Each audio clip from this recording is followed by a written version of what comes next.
My next panelist, what I'm going to call is Mr. Mishra. He is 89 passed out from DMT and serving 9 years from 1998. Currently as Vice President and Head of Operations.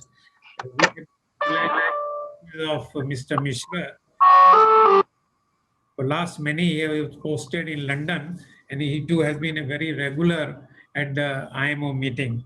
Mr. Mishra, I will cut short your assignment today, and I will limit only to ballast water management amendment with a question to you that though this convention came in 2004 and entered into 8th of September 2017, how is it is we continue to keep getting amendments and new challenges or new modifications every time.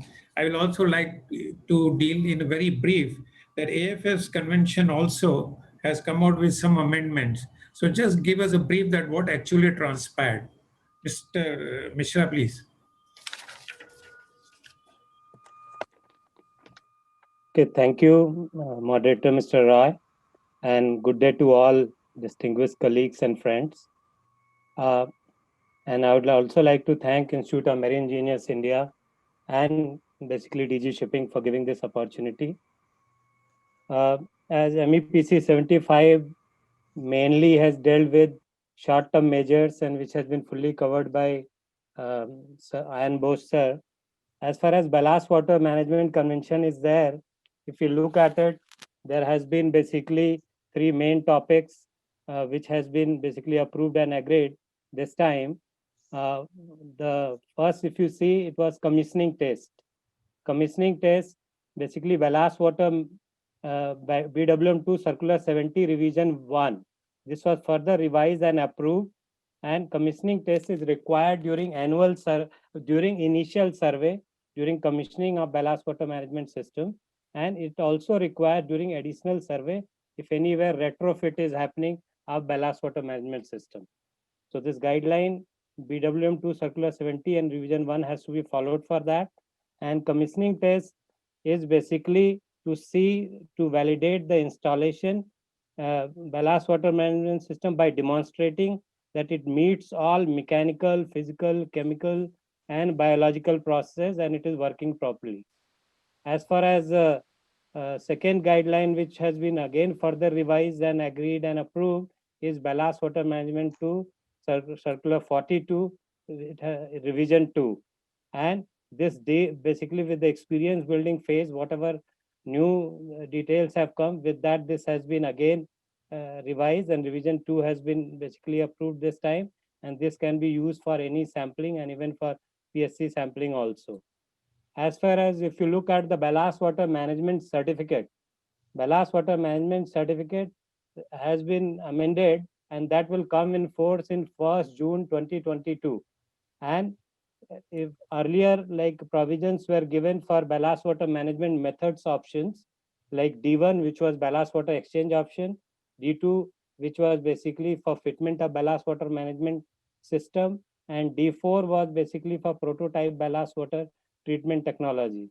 However, it has been seen there are some other alternative approaches are there through which basically ballast water management system compliance can be achieved, convention compliance can be achieved.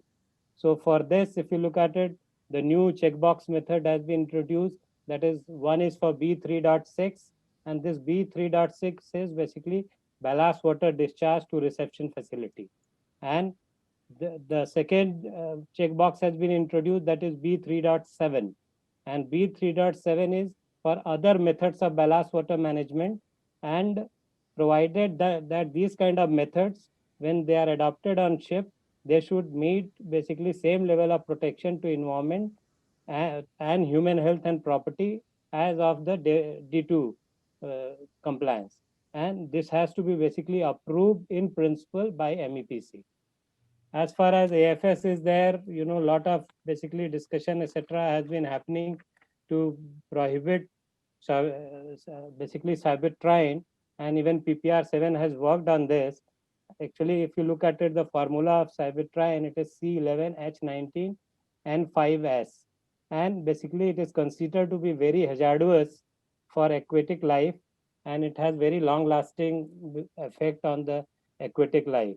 And even this is hazardous even to ozone layer.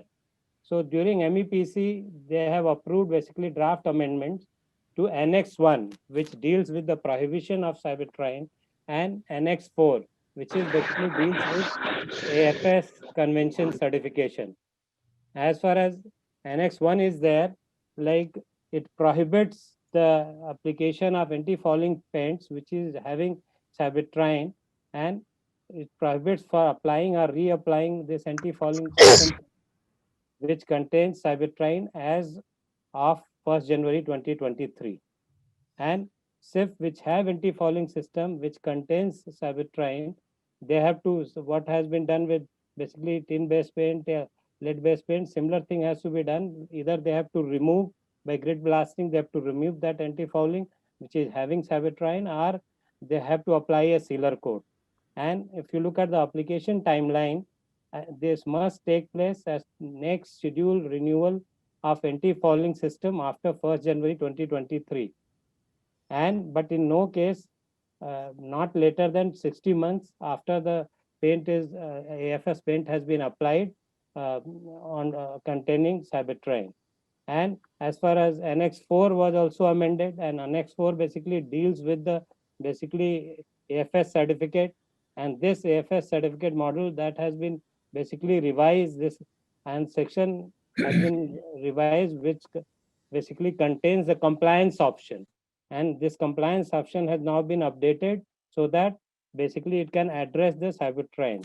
And if you look at it, the certification, the ship which are not affected by this ban, means which are not having anti-fouling system which is having cybercrime, so they must basically receive their updated anti-fouling certificate uh, at their next annual next after their next AFS application. Immediately after their next application, after 2023, they should be able to get the certificate. But ship where basically AFS has been applied, which is basically having cybercrime, so they have to be receiving their certificate not later than 2 years after this amendment has basically come in force. So briefly, I've covered those 2 points. So I hope I have saved some of your time. My next question is to Mr. Mishra. This is, unrelated. It's a more politically loaded question, sir, since you are now in London. What is happening as far as the emission trading scheme is concerned, and, which EU seems to be quite, what shall I say, intent on rolling out and just feedback from your side. See, there is a lot of talk on emission trading scheme and all, and basically EU is going ahead with it. But the only thing what I would like to say for our colleagues and fraternity members, that you must have seen that, this all regulation with respect to emission, they started rolling out from 1st January 2013. And now, if you look at it, the June, for MEPC 76, June 2021, all guidelines will be there, and even correspondence group is starting from Monday, this Monday. So what is required for our all our members and others, that they have to now get down to basically prepare the EXI technical file, because generally EXI is more or less on the EDI concept, and the draft guidelines are there, and after June there will be only 1.5 years left. So more focus has to be there to get the EXI verification, preparing the EXI technical file, and basically learning the concept of CI, AER, and other things, and improving the SHIM, and even as IRS, we can help in preparing the ESI technical file and other things. Thank you. Thank you, sir. Thank you.